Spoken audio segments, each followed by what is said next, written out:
नमस्कार दोस्तों, क्राइम तक में आप सबका स्वागत है। मैं हूं सुप्रतिम बैनर्जी। आज की कहानी को सुनकर आपको बहुत दुख होगा और साथ ही खुशी भी होगी।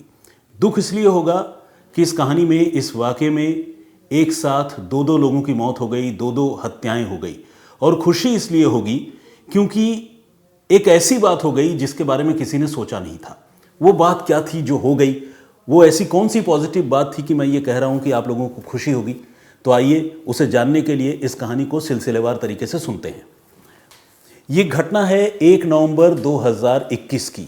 जगह है दिल्ली, और दिल्ली का one of the poshest locality जिसे जंगपुरा एक्सटेंशन के नाम से जानते हैं, ये वहाँ की घटना है। जंगपुरा एक्सटेंशन में 1 नवंबर 2021 की सुबह एक बड़ी वारदात हुई। हुआ ये कि यहाँ एक मकान में 2 महिलाओं की लाशें मिली। ये दोनों महिलाएं उसी मकान में रहती थी। हालांकि वो न तो उस मकान में किराए पर रहती थी और न ही उस मकान की वो मालकिन थी, लेकिन ये दोनों उस मकान में जो फैमिली थी उसके हेल्पर के तौर पर वहाँ काम करती थी और वहीं उनका निवास था। एक महिला का नाम है मीना राय और दूसरे का नाम है सुजाता गुरुंग। दोनों की जो उम्र है वो 35 से 40 साल के आसपास है। मीना राय एक अमीर परिवार में डोमेस्टिक हेल्प के तौर पर काम करती थी और ये जो सुजाता गुरुंग है, ये उसी अमीर परिवार की एक बुजुर्ग मेंबर, जो बहुत ही एल्डरली लेडी थी, उसकी केयर टेकर थी। तो ये दोनों महिलाएं नॉर्थ ईस्ट से थी। दोनों महिलाएं जंगपुरा एक्सटेंशन के एक मकान में रहती थी और इन दोनों का कत्ल हो चुका था। जब इन दोनों की लाश मकान मालकिन ने देखी तो मकान मालकिन ने इसके बारे में अपने हस्बैंड को बताया। मकान मालकिन का नाम है रीता कपूर। हस्बैंड को बताया और उसके बाद जाहिर है पूरे मोहल्ले में सनसनी फैल गई, हल्ला मच गया। उन्होंने पुलिस को फ़ोन किया, पुलिस आई और पुलिस ने बहुत बारीकी से पूरे सीन ऑफ क्राइम का मुआयना किया, जैसा कत्ल के तकरीबन सभी मामलों में होता है। अब एक साथ दो दो महिलाओं की हत्या, डबल मर्डर का मामला, पुलिस के तो होश ही उड़ गए। पुलिस आई और पुलिस ने ये देखा कि मीना राय की जो लाश है, यानी डोमेस्टिक हेल्प की, उसकी लाश ग्राउंड फ्लोर पर पड़ी थी और जो सुजाता गुरुंग की लाश है वो फर्स्ट फ्लोर पर थी। दोनों के हाथ, पांव, मुंह, इन सारी जगहों पर टेप चिपके हुए थे। हाथ कस के बंधे हुए थे, पांव कस के बंधे हुए थे ताकि ये किसी तरह का विरोध न कर पाएं। और दोनों की लाश को देखकर ये लग रहा था कि उनकी हत्या सांस रोककर की गई है। ऐसे भी किसी के नाक, मुंह पर अगर टेप चिपका दी जाए तो आप समझ सकते हैं कि उसकी हालत क्या होगी। हाथ भी बंधे हैं, पांव भी बंधे हैं, सांस तो रुक ही जाएगा, दम तो घुट ही जाएगा। तो इन दोनों की हत्याएं कुछ इसी तरह से हुई थी। पुलिस ने इस मामले की जांच शुरू की और जांच के क्रम में पुलिस को यह पता चला कि इन दोनों महिलाओं की हत्या होने के साथ साथ उस मकान से 90 लाख रुपए कैश गायब हैं। आप सोचिए, 90 लाख यानी तकरीबन 1 करोड़ रुपए। इतना कैश कोई अपने घर में रखता है? लेकिन जिस परिवार में यह घटना हुई थी वहाँ से 90 लाख ही जो है वो गायब हुए थे, वो लूटे गए थे और ये 90 लाख रुपए उस परिवार के पास थे, वो भी कैश की सूरत में। घटना 2021 की है। अब ये मामला और बड़ा हो चुका था क्योंकि एक तो डबल मर्डर का मामला, महिलाओं का मामला, ऊपर से नॉर्थ ईस्ट की महिलाओं का मामला और 90 लाख रुपए का लूट हो जाना। आप समझिए कितनी बड़ी वारदात रही होगी। इत्तेफाक से उसी दिन दिल्ली में 3 और हत्याएं हुई थी। तो पूरी दिल्ली, मैं तो ये कहूँगा कि 1 नवंबर 2021 को एक तरह से दहल गई थी अलग अलग घटनाओं को लेकर और दिल्ली पुलिस की हालत ख़राब थी। सारे मामलों को सुलझाना था, लॉ एंड ऑर्डर पर बहुत बड़ा सवाल था, मेंबर पार्लियामेंट ट्वीट कर रहे थे। तो बहुत ही, जिसे कहते हैं ना कि दिल्ली पुलिस के लिए तनाव भरा दिन था और पुलिस को इस मामले को सुलझाना था। पुलिस मौके पर पहुंची, डेड बॉडी रिकवर किया, सीन ऑफ क्राइम का मुआयना किया, ये पता कर लिया कि 90 लाख रुपए भी लूटे जा चुके हैं और इसके साथ ही पुलिस ने इस मामले की जांच आगे बढ़ाई। और जांच आगे बढ़ाने के क्रम में पुलिस ने सीसीटीवी फुटेज जो उस मकान के आसपास लगे हुए थे, उन सारे सीसीटीवी फुटेज की बहुत बारीकी से स्कैनिंग की, देखा। पुलिस ने ये देखा कि 5 अलग अलग लोग अलग अलग वक्त पर उस मकान में आए थे। मतलब 3 लोग एक साथ आए थे और 2 लोग उसके पहले और बाद में आए थे और फिर वो इसी तरह से 3 और 2 के हिसाब से निकले भी थे। और ये जो 5 लोग थे, इन सभी के सभी 5 लोगों ने अपने चेहरे पर मास्क लगा रखे थे। आपको पता है उस समय कोरोना का दौर था और ये न्यू नॉर्मल था, तो मास्क को देखकर किसी को शक भी नहीं होता था कि कोई बदनीयती या बद इरादे वाली बात होगी, तो किसी ने इन पर शक भी नहीं किया और सभी ने हुडीज़ पहन रखी थी। नवंबर का महीना था, मेरे ख्याल से गुलाबी सर्दी होगी, तो सभी ने हुडीज़ पहन रखी थी, तो उस पॉइंट ऑफ व्यू से भी किसी ने इन पर कोई बहुत ज़्यादा शक नहीं किया। लेकिन पुलिस को ये जो सीसीटीवी फुटेज मिला, इस सीसीटीवी फुटेज से पुलिस इन पांचों की पहचान नहीं कर पाई। बहुत पुलिस ने कोशिश की, जो सिक्योरिटी गार्ड्स थे उस कॉलोनी के, उनको वो फुटेज दिखाया, पूछताछ की। सारे सिक्योरिटी गार्ड्स ने इस बात को कंफर्म किया कि वो इनको नहीं पहचानते हैं, बल्कि एक सिक्योरिटी गार्ड ने तो ये भी कहा कि उसने उन पांचों को 1 नवंबर को घर से बाहर यानी कॉलोनी से निकलते हुए भी देखा था। वो पैदल ही जा रहे थे और सबके पास बड़े बड़े बैग पैक थे, यानी जिसे हम हिंदी में कहते हैं पिट्ठू बैग। वो भारी पिट्ठू बैग भी थे, लेकिन उसे कुछ भी एबनॉर्मल नहीं लगा क्योंकि बहुत आराम से चलते हुए जा रहे थे, तो उसने भी रोका नहीं। और उस सिक्योरिटी गार्ड ने उनको खुद देखने के बावजूद पुलिस को यह कहा कि वो उन्हें दोबारा देखें तो नहीं पहचान पाएंगे, क्योंकि उनका जो लिबास था और चेहरे पर मास्क था उससे उनके बारे में कोई बनावट, जिसे कहते हैं ना, तो उनके बाल नज़र आ रहे थे और नहीं कोई शरीर का कोई ख़ास हिस्सा नज़र आ रहा था, बस ले देकर आंखें दिख रही थी। तो अब इतनी तो याददाश्त अच्छी है नहीं कि किसी को पहचान पाए। तो कुल मिलाकर पुलिस ने बड़ी कोशिश की। पुलिस ने उस इलाके के मोबाइल फ़ोन का डंप डेटा भी कलेक्ट किया ताकि ये पता चल पाए कि उस इलाके में 1 नवंबर की सुबह को कौन कौन से मोबाइल फ़ोन बाहर के एरिया से ट्रैवल करके वहाँ पर पहुँचे और कुछ देर वहाँ रहे, फिर वहाँ से गए। लेकिन इस कोशिश में भी पुलिस के हाथ नाकामी लगी, क्योंकि पुलिस को डंप डेटा में ऐसा कोई रेलिवेंट इन्फॉर्मेशन नहीं मिला। मतलब कोई फ़ोन जो बाहर से उधर आया हो उस कॉलोनी में, फिर वहाँ से बाहर गया हो, इस तरह का कोई इनपुट पुलिस को नहीं मिला। और तफ्तीश एक मुकाम तक पहुंचने के बावजूद जो है पुलिस के हाथ खाली थे। पुलिस इस मामले में कुछ ढूंढ नहीं पा रही थी। लेकिन इतने बड़े मामले को ढूंढ नहीं पा रही थी ये कहकर पुलिस छोड़ भी नहीं सकती थी, तो पुलिस ने जांच का दायरा और बढ़ाने का फैसला किया। पुलिस ने अलग अलग टीमें बनाई थी और एक टीम को पुलिस ने ये काम सौंपा कि जिस जगह ये घटना हुई थी जंगपुरा एक्सटेंशन में, जिस पर्टिकुलर मकान में, उसके आसपास के पूरे इलाके में, सराउंडिंग में जितने सीसीटीवी फुटेज हैं सारे फुटेज की स्कैनिंग करो। और सिर्फ घटना वाले दिन की स्कैनिंग नहीं, बल्कि घटना से पहले वाले दिन के भी सीसीटीवी फुटेज आप बहुत गहराई से, बहुत बारीकी से चेक करो और देखो। उस टीम को यही काम दिया गया था और वो जो टीम थी वो ये काम बहुत सिंसियरली कर भी रही थी। इसी क्रम में उन्होंने ये देखा कि उस कॉलोनी के आसपास एक रोज़ रात के वक्त, जिस दिन घटना हुई थी ये उस दिन की बात नहीं है, किसी दूसरे दिन रात के वक्त एक हीरो स्प्लेंडर मोटर बाइक पर 2 लोग घूम रहे थे, मंडरा रहे थे। एग्जैक्टली उस मकान के पास नहीं, बल्कि मकान से दूर, उस जंगपुरा एक्सटेंशन के इलाके में। ऐसे तो बहुत सारे लोग मंडराते हैं, घूमते हैं, लेकिन इन 2 लोगों को पुलिस ने नोटिस किया। और इसके बाद पुलिस ने जब उसके आगे पीछे के और कई सारे डेट्स के फुटेज चेक किए, तो उन फुटेजेस में भी ये 2 लोग हीरो स्प्लेंडर बाइक पर उस जगह पर घूमते हुए दिख रहे थे। ये कौन लोग थे? क्या इनका कत्ल से कोई लेना देना था?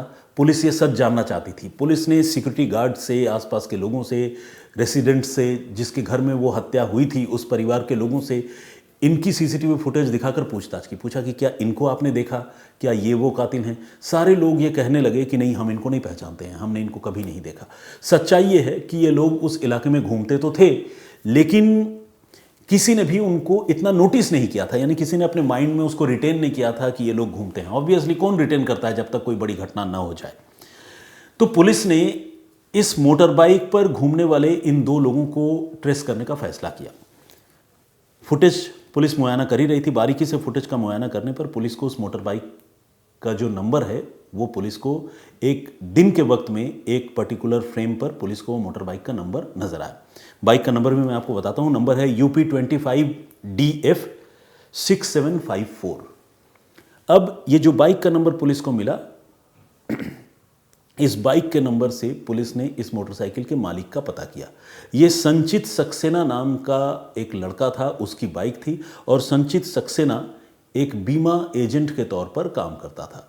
संचित से पुलिस ने पूछा कि भाई तुम जंगपुरा एक्सटेंशन में रहते हो? बोला नहीं, मैं नहीं रहता हूँ। तो पूछा कि फिर वहाँ क्यों जाते हो, क्या मामला है? तो ये पुलिस को कोई संतोषजनक जवाब नहीं दे सका। इसके बाद पुलिस ने संचित से ये पूछा कि ठीक है, ये बताओ तुम्हारे साथ बाइक पर कौन होता है जो जंगपुरा एक्सटेंशन और आसपास के इलाके में तुम दोनों घूमते हो। तो संचित ने अपने साथी का नाम लिया जिसका नाम है प्रशांत बासिस्ता।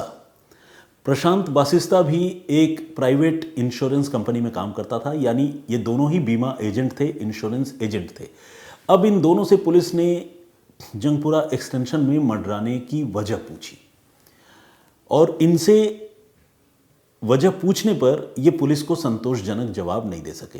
ऐसे भी पुलिस की निगाहें बड़ी तेज़ होती हैं और कोई भी क्रिमिनल जब किसी वारदात को अंजाम देता है और पुलिस उससे पूछताछ करती है तो आम तौर पर उस क्रिमिनल के हवाइयाँ उड़ने लगती है, वो जो है नर्वस हो जाता है और पुलिस वाले देखकर पहचान जाते हैं। तो इन दोनों से जब पूछताछ हो रही थी तो कुछ इसी तरह का सीन हुआ और पुलिस को ये यकीन हो गया कि संचित और प्रशांत इन दोनों का रोल इस मामले में ज़रूर है। पुलिस ने अब इनसे सख्ती की और आपको जानकर खुशी होगी, मैं ये बात इसलिए कह रहा था कि इन्होंने अपना जुर्म कबूल कर लिया और इसके बाद जो कहानी सुनाई वो कहानी बहुत ही हैरान करने वाली थी। संचित और प्रशांत ने ये मान लिया कि उन्होंने ही उन 2 महिलाओं की हत्या की थी जिनकी लाशें जंगपुरा एक्सटेंशन के मकान में पड़ी हुई मिली थी। और ये हत्या सिर्फ उन दोनों ने नहीं बल्कि उनके साथ उनके 3 और साथी यानी कुल 5 लोगों ने मिलकर की थी और उनका इरादा था उस मकान में लूटपाट करने का। लेकिन इससे भी ज़्यादा हैरान करने वाली बात यह थी कि संचित ने और प्रशांत ने पुलिस को ये बताया कि वो इस लूटपाट की प्लानिंग कोई हफ्ते 10 दिन, महीने, 2 महीने, 3 महीने, 4 महीने से नहीं कर रहे थे, बल्कि साल भर पहले से वो इस रॉबरी को, इस डकैती को प्लान कर रहे थे। असल में संचित की एक दूर की रिश्तेदार जिस मकान में ये घटना हुई थी उस मकान में पहले काम किया करती थी। ऐसे ही या तो डोमेस्टिक हेल्प के तौर पर करती होगी या फिर केयर टेकर के तौर पर करती होगी, काम करती थी। अब उस महिला को इस परिवार का, जिस परिवार में ये घटना हुई थी, उस परिवार के बारे में पता था। उस परिवार में 3 लोग हैं मोटे तौर पर जो वहाँ रहते हैं। एक तो रीता कपूर है जो उस मकान की मालकिन है, एक रीता कपूर के पति हैं जो पेशे से आर्किटेक्ट हैं और एक है उनकी बुज़ुर्ग माँ जो बहुत ही फ्रेजाइल कंडीशन में है, यानी बहुत ज़्यादा बुज़ुर्ग हैं और उनको पैरालिसिस अटैक भी आ चुका है। तो बेसिकली वो बेड रिडन महिला हैं और उन्हीं महिला की देखरेख के लिए ये सुजाता गुरुंग नाम की महिला वहाँ केयर टेकर के तौर पर रहती थी। तो खैर, सुजाता और मीना से पहले वहाँ एक और महिला काम करती थी जिस महिला ने तकरीबन साल भर पहले उस मकान से नौकरी छोड़ दी थी और उस महिला ने अपने भतीजे संचित को ये बताया था कि उस परिवार के पास बहुत ज़्यादा पैसा है और उनके घर में लाखों रुपए कैश हैं। उस महिला को ये जानकारी थी और संचित ने जब ये बात सुनी तो उसको लगा कि उसे उस मकान में रॉबरी करनी चाहिए और अगर वो लूटपाट कर लेता है, डकैती कर लेता है, तो वहाँ से जो रुपए मिलेंगे उन रुपयों से उसकी आगे की ज़िंदगी अच्छी चलेगी। इसके बाद संचित ने अपने दोस्त प्रशांत से, जो इंश्योरेंस एजेंट ही था, उससे बातचीत की। प्रशांत इस काम के लिए राज़ी हो गया। दोनों मिले, लेकिन दोनों ने ये तय किया कि ये काम वो खुद अपने हाथों से नहीं करेंगे क्योंकि अगर वो करेंगे तो शायद ये ठीक नहीं होगा, उनके पकड़े जाने का डर है। तो वो अपने लिए जो है, आप समझ लीजिए कि अपने गैंग के लिए कुछ लोगों को ढूंढ रहे थे और इस खोजने ढूंढने में काफ़ी वक्त लगा और एक एक करके इन दोनों ने मिलकर 3 और लोगों को अपने इस प्लान में, अपनी इस साजिश में शामिल किया।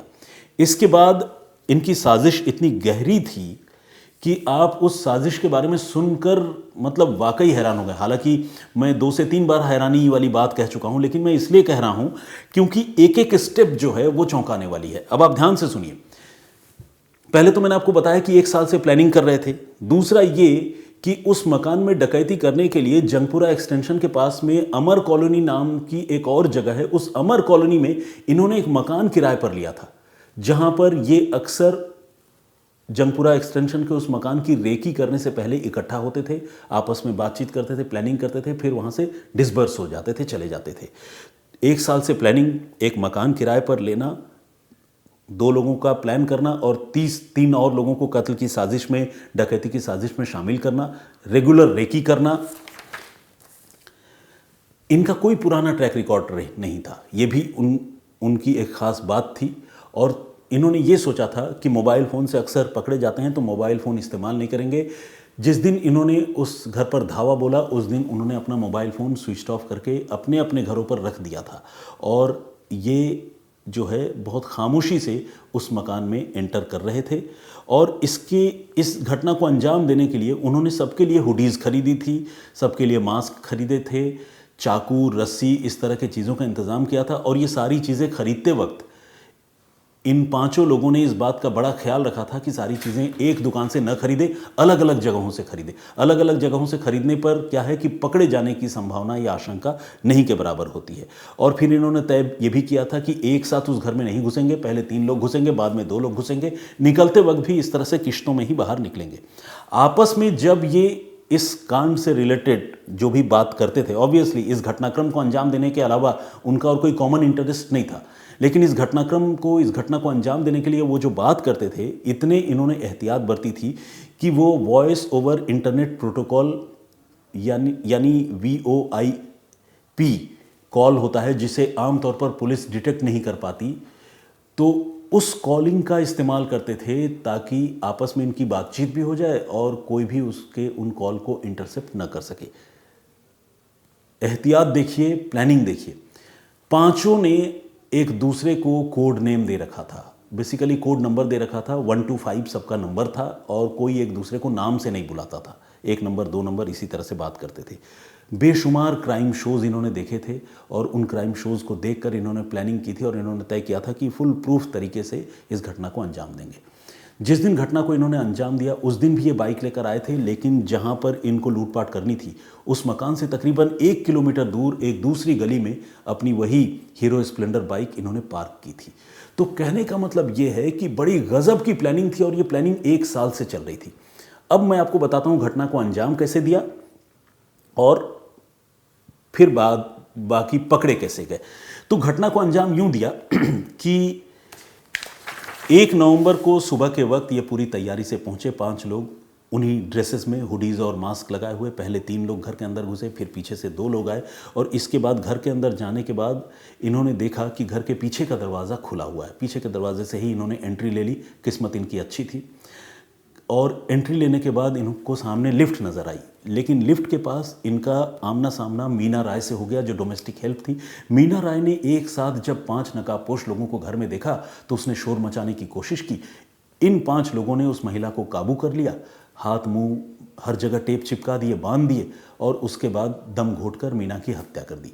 ग्राउंड फ्लोर पर मीना की लाश फेंक दी और इसके बाद ये गए ऊपर के फ्लोर में। ये जाना चाहते थे फर्स्ट फ्लोर में, क्योंकि इनको जानकारी थी कि फर्स्ट फ्लोर में ही कैश रखा हुआ रहता है, लेकिन इत्तेफाक से जिस लिफ्ट में सवार हुए वो लिफ्ट इनको सीधे 3rd फ्लोर लेकर चली गई।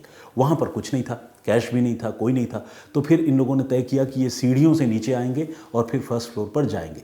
जब फर्स्ट फ्लोर पर ये गए तो फर्स्ट फ्लोर पर उनका आमना सामना सुजाता गुरुंग से हो गया, वही लेडी केयर टेकर जो बुजुर्ग महिला की देखभाल करती थी। सुजाता गुरुंग ने जब 5 लोगों को देखा, नकाबपोश लोगों को घर के अंदर, तो अब वो चिल्लाने की कोशिश करने लगी। 5 ने उसे काबू कर लिया और काबू करने के बाद उसके भी हाथ पैर मुंह में टेप चिपकाकर उसकी जान ले ली। इस तरह से 2 महिलाओं की हत्या कर दी। और सुजाता गुरुंग जिस कमरे में थी वो कमरा उन्हीं बुजुर्ग महिला का था जिन बुजुर्ग महिला की ये केयर टेकर थी। बुजुर्ग महिला की हालत फिजिकली काफ़ी ख़राब थी, उनको पैरालिटिक लेडी थी, अटैक हो चुका था, वो अपना ख्याल नहीं रख पाती थी। उन्हीं के कमरे में, मकान में, अलमारी में 90 लाख रुपए थे। इन्होंने बड़े इत्मीनान से बुजुर्ग महिला के सामने ही वो 90 लाख रुपए निकाले। बुजुर्ग महिला कुछ नहीं कर पाई, या तो वो नींद में होगी या फिर इस हालत में नहीं होगी कि वो विरोध कर पाती। तो उन्होंने उस बुजुर्ग महिला को कुछ नहीं किया, छोड़ दिया। पति पत्नी रीटा कपूर और उनके पति, ये दोनों अपने कमरे में सो रहे थे। इनको इस घटना के बारे में पता ही नहीं चला। इनके ही साथ 3 कुत्ते भी हैं, 3 डॉग्स भी थे, लेकिन उन कुत्तों को भी कानों कान ये भनक नहीं लगी कि घर में 5 लोग घुस आए हैं, 2 महिलाओं की हत्या हो गई, 90 लाख रुपए लूट लिए जा रहे हैं। और इस तरह से इनकी किस्मत अच्छी थी देखा जाए तो। एक एक करके ये लूटपाट करते रहे, हत्याएं करते रहे और हत्या को अंजाम देकर, लूटपाट को अंजाम देकर घर से निकल गए। और निकलने के बाद क्या हुआ वो तो आपको पता है ही।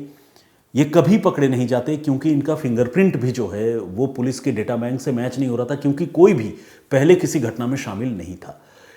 और बड़ी लंबी प्लानिंग की थी, लेकिन पुलिस की अनथक कोशिश लगातार प्रयास करने का नतीजा ये हुआ कि मौका वारदात के सीसीटीवी फुटेज से तो ये आइडेंटिफाई नहीं हुए। दूर दराज में कॉलोनी के आसपास मंडराते हीरो स्प्लेंडर बाइक पर दो लोगों को देखकर पुलिस की निगाहें उन पर टेढ़ी हुई और जैसे जैसे पुलिस ने उस मामले को, उस पॉइंट को डेवलप किया, इस पूरे मामले का खुलासा हुआ। तो पुलिस ने बड़ी मशक्क़त के बाद चंद दिनों में डबल मर्डर के इस केस का खुलासा किया और उनके पास से वो कैश रुपए भी बरामद किए। कुछ रुपए ये खर्च कर चुके थे और ये अपने आप में दिल्ली पुलिस के लिए एक बड़ी उपलब्धि थी, एक नायाब इन्वेस्टिगेशन का मामला था। तो ये थी पूरी कहानी, जिसमें 5 कातिलों ने 1 साल तक लूटपाट डकैती की प्लानिंग की, 2 महिलाओं की हत्या कर दी, लेकिन इतनी तैयारी के बावजूद उनकी एक गलती उन्हें गिरफ्तार करने की वजह बन गई और उन्हें सलाखों के पीछे पहुंचा दिया। आज यहीं तक। आज मैं आप लोगों का कोई कमेंट, मुझे माफ़ कीजिएगा, न तो पढ़ पाऊंगा और न ही जवाब दे पाऊंगा। उसकी वजह यह है कि आज की स्टोरी ऑलरेडी चूँकि कॉम्प्लिकेटेड थी, थोड़ी बड़ी थी, तो लंबी हो चुकी है और वक्त का ख्याल रखते हुए मैं आज उस पोर्शन को आज इंक्लूड नहीं करना चाहता हूं। तो आई होप कि आप लोग इस बात को समझेंगे, लेकिन आप लोगों से ये रिक्वेस्ट है कि प्लीज़ आज वाली स्टोरी पर कमेंट ज़रूर कीजिएगा। मेरी कोशिश होगी कि नेक्स्ट मैं जब भी आप लोगों से मुखातिब हूँ, कोई कहानी लेकर आऊँ, तो आप लोगों के कमेंट्स, आप लोगों की राय पहले की तरह फिर से पढूं और आप लोगों से बातचीत करूं। तो फिलहाल मुझे और मेरे साथी senior camera person Vinod Shikarpuri को इजाज़त दीजिए और अपना बहुत ख्याल रखिए। जय हिंद, जय भारत।